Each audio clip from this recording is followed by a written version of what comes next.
Europe 1. Bonjour Anissa Mbida. Bonjour Dimitri, bonjour à tous. Alors la semaine dernière, c'est peut-être passé un peu inaperçu, un astéroïde a frôlé la Terre.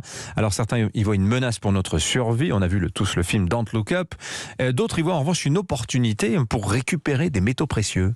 Alors juste une précision, quand on dit qu'il a frôlé la Terre, on rappelle qu'il est passé à 4 millions de kilomètres, soit 10 fois la distance Terre-Lune.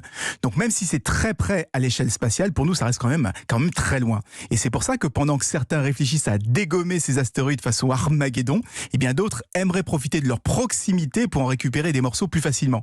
Parce qu'il faut le savoir, ce sont de véritables pépites qu'il y a là-haut. On estime qu'un tout petit astéroïde, 500 mètres de diamètre, pourrait contenir des centaines d'années de production mondiale de platine et d'autres métaux rares. Donc là, on parle de milliers de milliards d'euros. Et des gros cailloux qui passent comme ça tout près de la Terre, il y en a beaucoup, près de 900 par an. De quoi aiguiser pas mal les appétits, notamment celui de la start-up Astrolab qui vient de recevoir un financement pour effectuer ses premières expérimentations. Un lancement par une fusée de SpaceX est même déjà prévu pour janvier 2023. Alors comment ils vont s'y prendre pour ramener le minerai sur Terre ?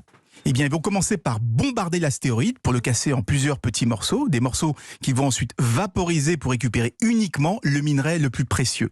Alors, la mission de janvier ne sera qu'un simple test pour vérifier le bon fonctionnement des équipements. Le premier véritable forage, lui, n'est pas encore programmé. Bon, ça doit coûter une fortune d'envoyer des engins dans l'espace à Nice. Est-ce que c'est rentable un forage spatial ? Aujourd'hui, pas du tout. Mais le coût des équipements ne cesse de baisser et surtout le prix de certains métaux flambe parce qu'on a de plus en plus de mal à en trouver. En plus, on parle de métaux qui sont devenus indispensables pour toute une série d'industries. Regardez le palladium par exemple. Il est essentiel pour l'électronique et il vaut aujourd'hui quasiment le prix de l'or.